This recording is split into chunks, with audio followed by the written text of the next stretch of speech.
ऐसा हुआ कि कोई ऐसा शो आ गया हो कि आपने सोचा हो यार ये खत्म हो और निकले? बहुत बार। हम लोग के करनाल गए शो करने के लिए और जैसे हम लोग शो में एंट्री करने वाले थे तो हमारे साथ लड़का था बॉबी, उसका भाई था हैप्पी। वो जैसे अंदर गया और फटाफट बाहर आया, बोलता कि पाजी इथों निकल लो। क्यों? बोला अंदर ना कुछ माहौल ठीक नहीं लग रहा है और बहुत ही कुछ अलग ही चल रहा है। तो जैसे मैं डेयरिंग में यार चलते देखते क्यों हो रहा है, चलते अंदर गए तो वाकई अनाउंसमेंट कर रहे थे कि भाइयों अब दिल्ली से ग्रुप आया है, आप सब तैयार रहना, जैसे आएंगे हम लोग दिल खोल के उनको जूते मारेंगे। हाँ। वो थे भी सारे 6 फुट के, सब सफेद कुर्ते और धोती को चादरा बोलते सबने पहनी हुई। कम से कम वो 300-400 लोग होंगे। अब हमने कहा अब बात हो गई, टेंट से बाहर इतना जा भी नहीं सकते। पर क्यों लेट हो गए थे? ऐसा कुछ हुआ था? ना ना नहीं, पहले मूड बना, ऐसे मूड बना, लेट कुछ नहीं। उनका दिल ही ऐसा था, बस मूड बना होगा तो हाँ। हमने स्टेज पे चले गए, गाना गाना शुरू हो गया। बस वही हुआ कि 1 घंटे बाद एक आया और उसने ऐसे सोडा पकड़ा था हाथ में और ऐसे हिलाना शुरू किया। पूरी जब झाग बनाई तो एक सोडा ऐसे पट से फेंका तो वो जाके सीधा हमारे पैड वाले को लगा बड़ी जोर से। ओह गॉड। तो वो फिर संभल के बजा रहा था। फिर दूसरा भी शुरू हो गया ऐसे करके। तो मैंने कहा ये तो अब मुश्किल है। तो फिर बड़ा बड़ा ने पैर पर जामने की जब भागने शुरू की, 2-4 लोग भागे तो फिर जो दूल्हा था वो दौड़ के मेरे पास आया और मेरे को गले लग के मेरे कान में बोलते, पाजी आप प्लीज यहाँ से जाना मत, मुझे बचाना मुश्किल हो जाएगा, आप भागना मत, तो आप थोड़ी देर करते रहो, ये सब माहौल अपने आप समझ जाएगा। तो मैंने कहा ठीक है जी। फिर माहौल पे हम लोग गाते। फिर सडनली क्या हुआ कि वो आपस में ही एक आदमी आया, उसने उसका दूसरे आदमी ने कुर्ता उठाया ऐसे उसके मुंह पे डाल दिया और उसको फिर मारना शुरू किया। थोड़ी देर में देखा कि वो अर्चना जी 150 बंदा आपस जी मुक्का चल रही हैं और हमको वो ना म्यूजिक बजता रहना चाहिए ताकि हम उनकी जो आवाजें वो पब्लिक को ना सुनाई दे, जो हाय मर गया ये हो गया। फिर तो उसके बाद फिर थोड़ा माहौल, थोड़ी पुलिस वगैरह आई तो हम लोग वहाँ से बाहर, जैसे मैं बाहर निकला मैं बस में बैठने लगा तो 2 लोग आए बड़े प्यार से, बोलते हैं कि आप ना, पंजाबी में बोल रहे थे कि थोड़ा भक्ति संगीत भी गाओ। अब मैं थोड़ा बाहर आके थोड़ा लगा कि अब तो हम निकल चुके हैं, मैं कहा गालांगे जरूर गावांगे। बोलता हम आपको बोल रहे हैं अब जरा भक्ति संगीत भी गाया करो। मैंने यार गा लेंगे। तो उसने ऐसे किया, अपने शॉल कैसे किया, सारे यहाँ पे ना ऐसे, मतलब इधर भी गन वन लगी हुई है उसके। और मैं तो थोड़ा देखा तो थोड़ा मैं घबरा गया। मैं कहा पाजी मैं जानते ही रिकॉर्ड करांगा। दिलेर भाई वो वाला किस्सा सुनाओ, मेरी इच्छा थी सलीम भाई ने भी नहीं सुना, वो जो गजल वाला प्रोग्राम हुआ था जो। ये मैंने रात की बता रहा ये सुनो, बड़ा मजेदार किस्सा। हुआ गया, बड़ा कमाल है वो तो। जब मेरे बड़े भाई ने मेरा नाम दलेर मेहंदी रखा, मैं फिरोज मेहंदी साहब की गजलें बहुत सुनता था और गाता था उनके स्टाइल को, तो उन्होंने मेरा नाम रख दिया दलेर मेहंदी। मैं बड़ा नाराज था यार पाजी 80 सिख है तू दलेर मेहंदी रखता, लोग कहेंगे यार कि सरदार होके मुसलमान वाला नाम कितना है। तो बोलते यार आर्टिस्ट ना हिंदू ना मुसलमान कुछ नहीं होता। तो मेरा नाम दलेर मेहंदी हो गया। तो मैं गजलें गाता था तो हमारे कपूर साहब थे, विजय कपूर जी, बोलते कि यार दलेर एक शो है, पार्टी बहुत सुनने वाली है और तू गजलें गानी है। मैं ठीक है भाई। तो बोलते कि मैं 4 आर्टिस्ट और बुक किए ने। आर्टिस्ट थे रवि जी नाम उनका था, गाते थे, उनके भाई गिटार बजाते जी, तो एक लड़का और था। तो सबसे पहले रवि जी हमारे से बड़े थे, उन्हें नहीं गाना था। तो हम लोगों ने कहा कि भाई सानू गा लें दो।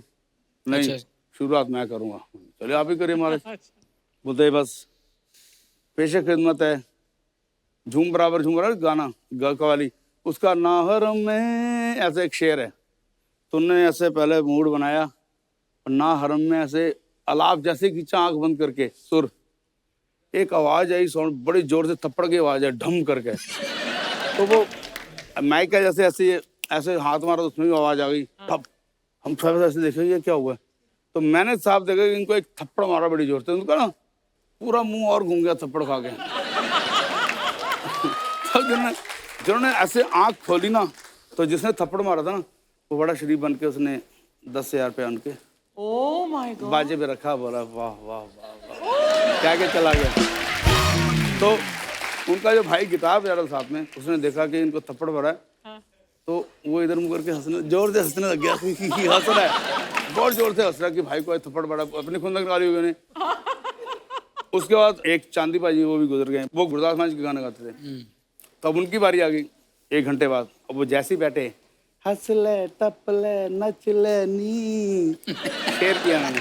उसमें शेर आता, जदों मुंह विच ना तेरे दंद रहने, किन्नू अड़िए हंस के विखावेंगी। तो जैसे ना कहना, जदों मुंह विच ना दंद, ऐसे किया तो एक आदमी सामने इतनी जल्दी आया, उसने यहाँ पे पूरे दांत गाड़ दिए जोर से। और उसने अनबिलीवेबल। ये उसने ऐसी लव बाइट की, ऐसी। तो वो कहता है, वो आजकल ना दंत आई आवाज निकाली। तो मैंने कहा इसका भी काम हो गया। तो जैसे उसने चीख मारी, उस आदमी ने फिर 10,000 मिले। अच्छा, जब पैसे रखते थे ना, तो थोड़ा सिंगर अच्छा नरम लगता है। सिर्फ नरम हो जाता सिंगर, यार ठीक है। 1 घंटा बाद मेरी बारी आ गई, मैंने मैं पूरा घबराया। मैं बहुत पतला दुबला पतला था। हाँ। मैंने कहा यार पता नहीं मेरा क्या होगा, अब तो क्या होना है। अच्छा, जैसे ही मैंने पर ये सबका अलाप लिया, है ना, टूट जाए ना, ऐसा किया। बोला वाह वाह, एक 6 फुट का आदमी है, बहुत हैवी।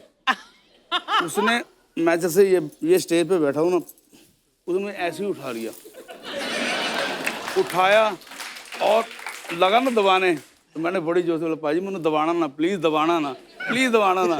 तो उसने फिर ऐसे उठा के मुझे ऐसे से घूमने लग गया बड़ी जोर जोर से। वो ऐसे घूम गया बड़ी देर, और उसके बाद उसने मुझे ऐसे ही पटक दिया फिर वापस दरवाजे पे।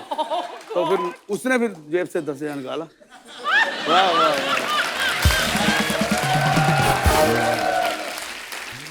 पर वो सारी उम्र ऐसा वाकया रजिस्टर है, मैं अभी जब सुनाता हूँ तो एकदम वो दिन याद आते। 83 की बात है, एकदम याद आती है कि ऐसा क्या हो। टशन थी ऐसा सब था। लोगों की। तो ये भी हुआ हम सोचो, लोग। घर पे सिंगर को बुला के पीट रहे हैं, पैसे भी दे रहे हैं। पता कि वो कलाकारों की रिस्पेक्ट होनी चाहिए। ऐसे ना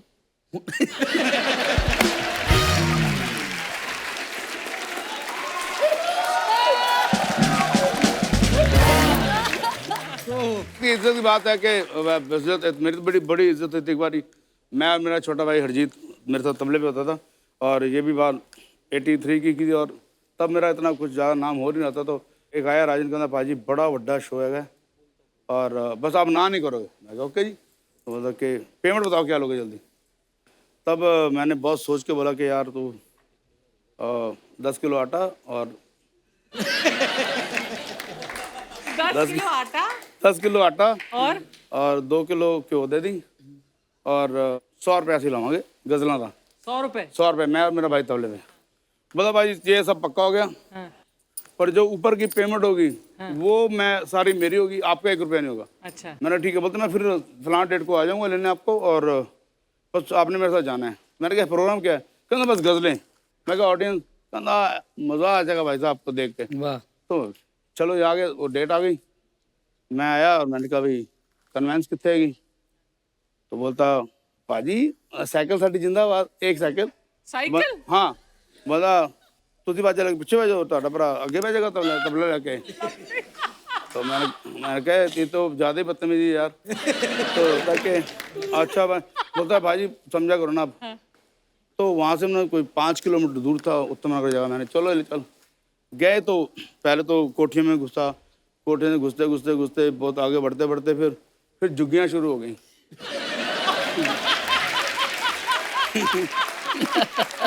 झुग्गियाँ में जाते गए, अंदर गए। फिर एक जगह ऐसी आई कि जहाँ पे बस एक साइकिल फिर आगे जा नहीं सकती थी, ज़्यादा साइकिल भी नहीं जा भीड़ हो गई थी। फिर हमने बायत वाला उठाया, करते करते फिर झुग्गी की एक उसने जो दरी बोलते हैं बोरी, वो दरवाज़ा था, उसने ऐसे हटाया। तो आप खुश हो जाएंगे, अंदर कोई 20 लोग सारे रिक्शे वाले बैठे हुए थे, जो हाथ रिक्शा चलाने होते हैं ना, तिपहिया रिक्शा, मफलर पहने हुए बड़े। वाह। तो उनके अंदाज भी वाकई सुनने वाले, हाय हाय। शौकीन होंगे म्यूजिक शौकीन, और बहुत खुश हुए कि आ गए। तो मैंने बाजा खोला तो मैंने कहा जी हाजिर महफिल क्या फेशे खिदमत करूं, कुत्ते जी घुंघरू टूट गए। अच्छा तो मैंने मोहे आई ना जग से लाज, सब मुझे सब गजलें याद थी, वो गाया, बड़े खुश हुए। करते करते माहौल ऐसा बना, बस आधे घंटे में फिर वो लोगों ने 2-2 रुपए फिर शुरू किए, 2-2 रुपए करने उन्होंने शुरू किए, रखन बड़ा खुश होना मस्ती। पर चलो 2 घंटे शो चला, उसके बाद फिर उसने बोला कि इनको गाड़ी में छोड़ के आओ, तब तक वो थोड़ा टून हो चुके थे। हाँ। तो दूसरा आदमी बोलता है कि नहीं भाई अब हमसे गाड़ी नहीं चलेगी। तो अब गाड़ी उनका रिक्शा ही है, तो उनके लिए गाड़ी है। तो मैंने कहा बड़ी इज्जत बजाई, चलो बाहर तक निकले। फिर वो जो आदमी था उसने फिर सारे पैसे तो पहले ही ले लिए, वो टोटल पैसे तो उस टाइम उसने वहीं गिन लिए, कोई 140 रुपए उसके बन गए। बहुत होते थे तो तब। 100 रुपए हमारी पेमेंट दे दी उसी में से, और 40 रुपए उसके बन गए। कहना भाजी मैं ਤੁਹਾਡਾ देना नहीं दे सकता, ਐਨੀ महफिल तुसी जमाई है। तो हमने ऐसे भी दिन देख के बहुत खैर इतनी हंसी मजाक की बातें भी हो रही हैं। अभी थोड़े दिन पहले हमारी आदरणीय लता मंगेशकर जी शारीरिक रूप से इस दुनिया को छोड़ के गई हैं, लेकिन जो उनकी आवाज है, जो उनके गाने हैं, वो सदियों तक लोग सुनते रहेंगे और आने वाली पीढ़ियां उनसे सीखते रहेंगी। हम सब उनके फैन हैं। दीदी एक एक सारी दुनिया गाना लता जी का सारी कुछ भी जो आपका मन पसंद हो। मैं तो जब भी सरस्वती माँ को जब भी देखता हूँ तो मुझे लगता है कि ठीक है सरस्वती माँ की मैंने मूर्त ऐसी देखी है, और मैं सोचता इनकी आवाज़ कैसी होगी, तो वही लगता था कि सिर्फ लता जी जैसी ही आवाज़ है। मेरे साथ बहुत अच्छा किस्सा रहा, मैं बहुत लकी फील करती हूँ। और रीज़न क्या था, मैं ये नया नया चलन चालू हुआ था इंडिपेंडेंट म्यूज़िक, तो आपने तो जलवे देखे हुए हैं। तो मेरे मन में आया कि सिंगल का दौर आया कि एक सिंगल गाना निकालना है। तो मेरी एक ड्रीम थी कि मैं लता जी के हाथ से उसको लॉन्च करवाऊँ, और वो कहीं जाती नहीं थी।